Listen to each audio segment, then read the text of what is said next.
Le bouddhisme humaniste, l'intention première de Bouddha, par Vénérable Maître Xing Yun.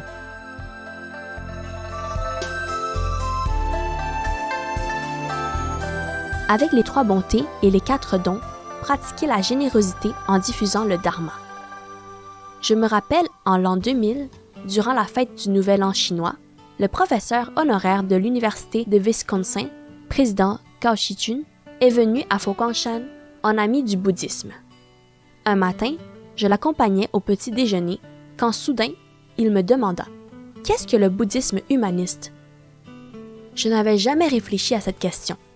Sur le moment, je lui répondis « Le bouddhisme humaniste, c'est ce que dit Bouddha, ce dont l'homme a besoin, des doctrines purifiées et bienfaisantes. » À ces mots, il me répondit d'un air ravi « Oh, je comprends maintenant. » C'est un professeur renommé et non bouddhiste et pourtant, avec ces simples mots, il m'avait dit qu'il avait compris ce qu'est le bouddhisme humaniste.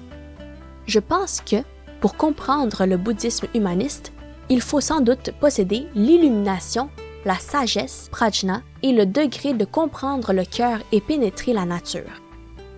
En me remémorant ces dizaines d'années que j'ai passées dans le bouddhisme, à promouvoir le dharma pour en faire bénéficier les êtres, je suis assez satisfait car tout ce que j'ai fait ressort du bouddhisme humaniste.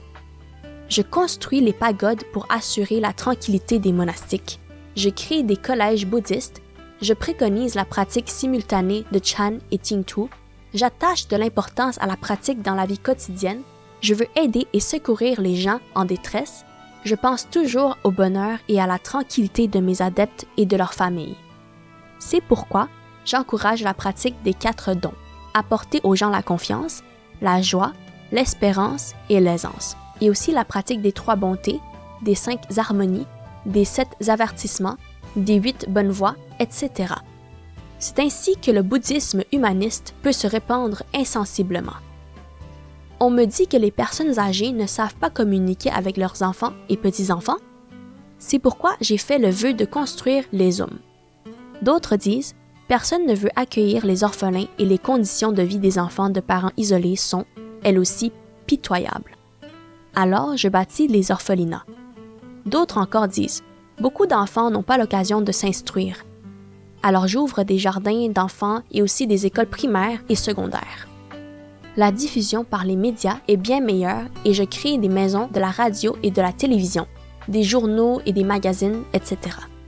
Pourvu qu'ils soient utiles au monde des hommes, je sais que je dois déployer tous mes efforts pour leur offrir le dharma. Progressivement, le nombre d'adeptes augmenta. Nous avions un peu plus de moyens et comme les autres religions possédaient de nombreuses universités, au Japon, on en trouve même quelques dizaines, je me suis demandé pourquoi les bouddhistes chinois n'en construisaient pas. En effet, le terme Chonglin signifie dans le bouddhisme « université », car dans le passé, il était ouvert à tous les monastiques étudiants venus de toutes les directions. Cependant, à cause de premiers abbés d'esprit étroit, les monastères ont rétréci graduellement et sont devenus la demeure privée des monastiques. Aujourd'hui, je pense que nous devons changer d'appellation, ne pas penser sans cesse à créer des Chonglin, mais plutôt suivre notre époque en créant des universités. C'est pourquoi j'ai lancé la campagne « Millions de fondateurs d'écoles » pour bâtir 5 universités à Taïwan et outre-mer. Comme je ne possède aucun diplôme officiel, je ne peux même pas être enseignant. Alors, comment fonder une université? Heureusement, la loi mondaine est flexible. Je ne peux pas enseigner, mais je peux être président, directeur ou fondateur. C'est ainsi que de nombreux établissements sont fondés sous mon nom et que les professeurs d'université s'y comptent par milliers.